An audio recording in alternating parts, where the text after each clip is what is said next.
Assalamualaikum warahmatullahi wabarakatuh. Kami di sini akan mempresentasikan hasil dari pekerjaan kami yang berjudul Sistem Informasi Penyewaan Pakaian Adat. Di sini kami beranggotakan 5 orang. Anggota pertama ada Ahlan Marjan dengan NIM 210001847. Lalu ada Hilal Haidar dengan NIM 210001849. Lalu ada Atiyah Alvita dengan NIM 21000185505. Lalu ada Fionita Ledika Vela dengan NIM 21000185506, dan yang terakhir ada Syafa Trisha dengan NIM 21000185507. Lalu di sini ada project charter yang akan dibacakan oleh Syafa. Baik, terima kasih atas waktu yang telah diberikan. Kami sebagai tim pengembang proyek Sistem Informasi Penyewaan Pakaian Adat memiliki tujuan yang jelas dalam membuat proyek ini. Pertama, kami ingin memberikan kemudahan bagi pengguna dalam proses penyewaan pakaian adat sesuai dengan kebutuhan mereka. Kedua, kami bertekad untuk membangun situs website penyewaan pakaian adat yang menarik dan mudah digunakan bagi pengguna.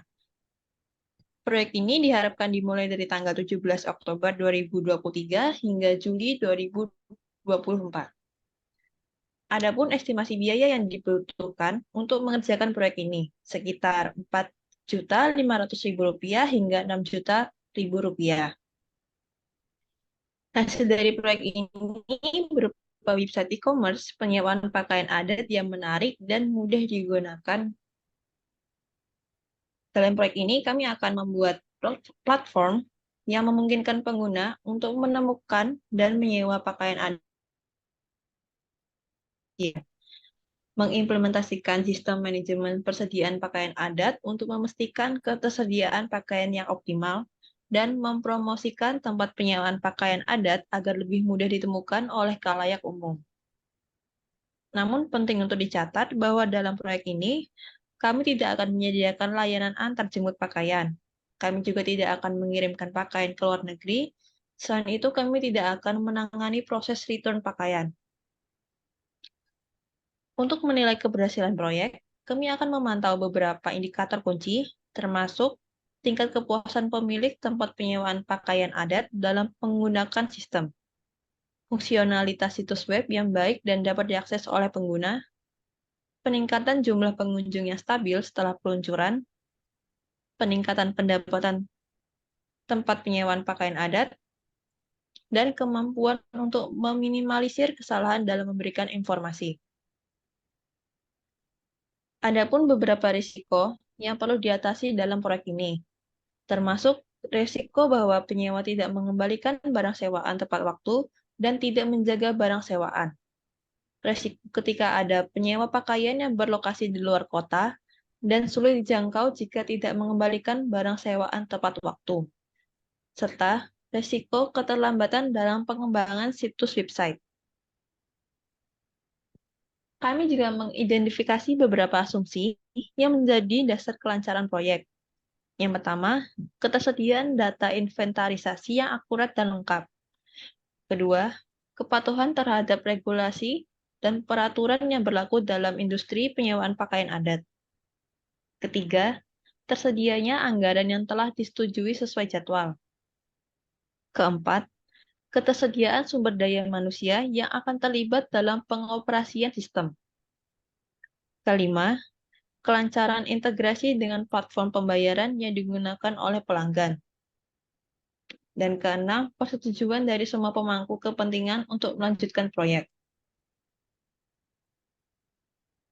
Selanjutnya, kami juga mengidentifikasi sejumlah kendala dan ketergantungan yang perlu diperhatikan, termasuk kualitas data yang mungkin tidak akurat atau lengkap, ketidakstabilan koneksi internet yang dapat mempengaruhi kinerja aplikasi selama proses pemesanan, tuntutan kinerja tinggi yang harus diatasi, saingan dari aplikasi serupa atau penyedia layanan penyewaan pakaian lainnya, perkembangan teknologi yang cepat, ragam perangkat yang digunakan oleh pengguna, kemungkinan adanya konflik kepentingan dalam tim proyek, serta tantangan dalam manajemen proyek yang efektif. Lalu dalam pembuatan proyek ini, terdapat orang-orang yang bersangkutan dengan job desk-nya masing-masing. Pertama ada Ahlan Marjan sebagai Project Manager, Ati Alvita Putri sebagai UI UX Designer, Vionita Lady Chavela sebagai Front End, dan saya sendiri Syafati Syahrnanda sebagai Back End Developer pertama, lalu Ahlan Marjan sebagai Back End Developer kedua, saya lagi sebagai Administrator, Vionita Lady Chavela sebagai Analis, Hilal Haidar Dokumentari dan Survei, dan yang terakhir Ati Alvita sebagai Tester. Sekian dari saya, terima kasih atas perhatiannya. Saya kembalikan lagi kepada Ati Alvita. Baik, terima kasih Syafa. Lalu di sini ada WBS yang akan dibacakan oleh Atia atau saya sendiri. Di dalam WBS ini terdapat 3 level. Di level pertama, ada poin pertama yaitu fase inisialisasi. Fase ini mengidentifikasi proyek dan juga sasaran proyek. Lalu di poin kedua ada planning phase atau di sini adalah tahapan awal dalam pengerjaan proyek untuk merencanakan langkah-langkah yang akan dilakukan ke depannya. Di ini dipecah lagi menjadi 2 level, ada di level 2 dan level 3. Lalu poin ketiga ada execution phase atau fase pelaksanaan. Fase ini sudah masuk dalam fase perencanaan yang sudah dibuat di planning phase. Di tiga ada di level 2 dan level 3. Dan yang poin keempat ada control phase. Control phase di sini fase ini melibatkan atau sudah dapat menginstal dan juga mengkonfigurasi sistem pada server dan juga melatih pengguna dan administrator. Dan poin terakhir ada close phase. Di sini menyediakan dukungan teknis dan pemeliharaan yang berkelanjutan dan juga melakukan peningkatan dan penyempurnaan sistem. Lalu terakhir ini ada memantau keamanan sistem dan privasi data. Di level kedua ini dipecah lagi menjadi level 3 seperti berikut. Lalu selanjutnya ada work breakdown, struktur, tree, struktur view. Di sini per poin tadi itu dibuat struktur tree seperti di bawah ini. Di sini ada initiation phase, lalu ada planning phase, lalu execution phase, lalu ada control phase, dan juga yang terakhir ada close phase. Lalu selanjutnya di sini ada Gantt chart yang akan dibacakan oleh Hilal.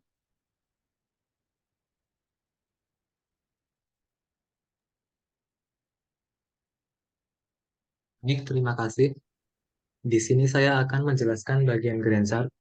Pada bagian ini akan menampilkan tugas-tugas yang akan divisualisasikan dalam bentuk batang horizontal yang berhubungan dengan waktu.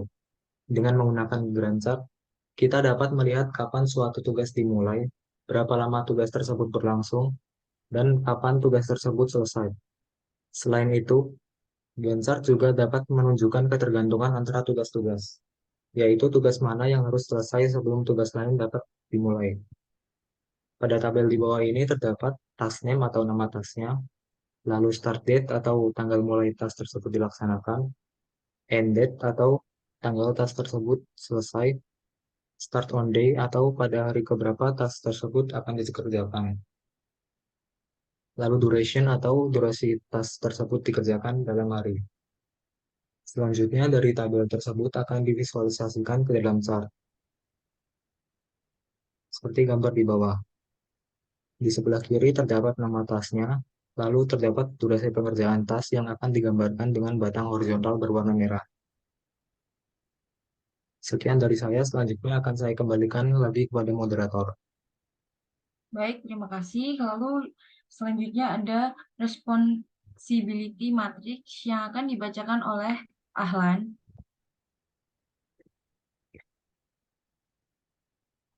Oke, di sini saya akan menjelaskan tentang responsibility matrix. Responsibility matrix, di mana orang yang bertanggung jawab langsung untuk melaksanakan tugas dan terlibat dalam tugas aktivitas, tetapi tidak bertanggung jawab secara langsung. Kemudian juga tidak mana hasil akhir dari tugas atau aktivitas tersebut. Nah, pada tabel di sini ini ada form di mana nanti bisa manager, kemudian ada desainer yaitu ada UI, kemudian UI dan UX, kemudian ada front end, kemudian ada back end, nanti atau testing, kemudian ada misalnya, kemudian di artifact ini ada tes yang akan contoh siapa saja. Nah, di sini contoh kasus misalkan tes mengidentifikasi tujuan proyek. Jadi yang jawab atas hasil akhir yaitu project manager, dia yaitu yang bertanggung jawab atas hasil akhir, kemudian analisis bertanggung jawab langsung untuk tas mengidentifikasi tujuan proyek, kemudian tas kedua mendefinisikan tujuan dan sasaran proyek. Ini yang bertanggung jawab ini project manager, kemudian analisis role juga bertanggung jawab ya mengidentifikasi pemangku kepentingan proyek. Ini yang bertanggung jawab juga project manager dan juga analisis role. Yaitu ada mengembangkan proyek charter dan mendapatkan persetujuan. Nah, di sini untuk mengembangkan proyek charter ini adalah project manager, dia yang hasil akhir bertanggung jawab atas hasil akhir.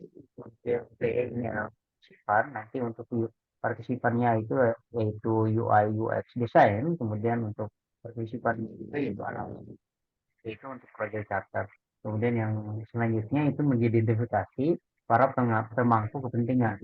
Nah, ini untuk ini adalah project manager dan juga uh, analisis role. Nah, kemudian yang lain bisa dilihat di tabel. Nah, untuk programmer nanti yang mungkin yang bertanggung jawab akan hal itu adalah back end dan juga front end developer. Nanti di sini ada tas-tas yang sesuai dengan objeknya seperti itu. Oke, untuk selanjutnya saya kembalikan untuk kepada moderator. Baik, terima kasih. Selanjutnya ada manajemen biaya proyek yang akan dibacakan oleh Fionita. Baik, di sini saya akan menjelaskan mengenai manajemen biaya proyek. Yang pertama ini ada WBS item, di mana ini tuh akan menjelaskan biaya-biaya per item atau per fasenya. Jadi kami membutuhkan waktu sebanyak 9 bulan. Yang pertama saya akan menjelaskan fase inisiasi. Pada fase inisiasi ini kita membutuhkan waktu kurang lebih 1 hingga 2 bulan, di mana di poin pertama dan poin kedua ini yang dikerjakan pada bulan pertama. Yang pertama ada mengidentifikasikan tujuan proyek dan juga mendefinisikan tujuan dan juga sasaran proyek. Di sini kami membutuhkan waktu 1 bulan dan membutuhkan dana sebesar Rp100.000. Lalu pada poin ketiga dan poin keempat dijalankan pada bulan kedua setelah pelaksanaan mengidentifikasikan dan mendefinisikan selesai. Yang pertama ini ada mengidentifikasikan pemangku kepentingan proyek dan juga menggambarkan proyek charter dan juga mendapatkan persetujuan dari mitra. Di sini kita membutuhkan dana untuk poin ketiga membutuhkan dana sebesar Rp50.000 dan juga Rp64.000 untuk poin keempat. Lalu pada fase planning ini kita membutuhkan waktu pengerjaan kurang lebih 1 hingga 2 bulan, di mana pengerjaan ini di bulan kedua dan bulan ketiga. Pada bulan kedua ini kita fokus untuk mengerjakan poin ke-1 hingga poin ketiga. Yang pertama ini ada mengidentifikasikan para pemangku kepentingan dan persyaratan mereka. Lalu yang kedua ini mengembangkan jadwal dan juga anggaran proyek. Lalu yang selanjutnya ada melakukan riset pasar dan mengidentifikasikan pesaing. Pada poin pertama ini kita membutuhkan total biaya Rp50.000, lalu yang selanjutnya Rp45.000 dan juga Rp30.000. Itu dijalankan di bulan kedua. Lalu pada bulan ketiga kita menganalisis kebutuhan dan mengembangkan kasus penggunaan dan cerita pengguna. Lalu ada membuat spesifikasi kebutuhan. Pada ketiga poin tersebut kita membutuhkan dana sebanyak Rp150.000 dilaksanakan pada bulan ketiga. Lalu kita masuk ke tahap eksekusi fase. Pada fase eksekusi ini kita melakukan eksekusi di bulan keempat hingga bulan ke-8. Pada bulan keempat ini hingga bulan ke-8 kita melakukan pengembangan arsitektur sistem dan skema basis data yang mana akan dikerjakan oleh front end dan juga back end. Total anggaran biaya yang dibutuhkan selama 5 bulan yaitu Rp500.000. Lalu yang selanjutnya merancang antarmuka pengguna dan juga pengalaman pengguna. Membutuhkan biaya sebesar Rp400.000 yang mana akan dikerjakan pada bulan ke-4. Lalu selanjutnya ini kita akan membuat gambar kerja dan juga prototipe.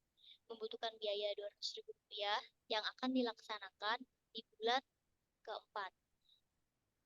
Lalu selanjutnya ada mengembangkan diagram aliran data dan juga diagram hubungan entitas.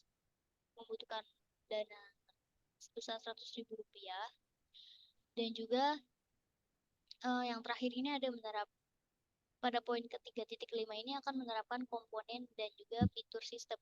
Ini akan dikembangkan bersamaan dengan arsitektur sistem. Sehingga ini membutuhkan waktu kurang lebih 5 bulan dan biaya yang dibutuhkan Rp500.000. Lalu yang pada poin ke-3.6 ini kita akan mengembangkan dokumentasi sistem. Membutuhkan waktu kurang lebih bulan yang akan dijalankan pada bulan ke-8 dan juga bulan ke-9 sehingga membutuhkan dana sebesar Rp140.000. Lalu yang terakhir ini adalah melakukan pengujian penerimaan.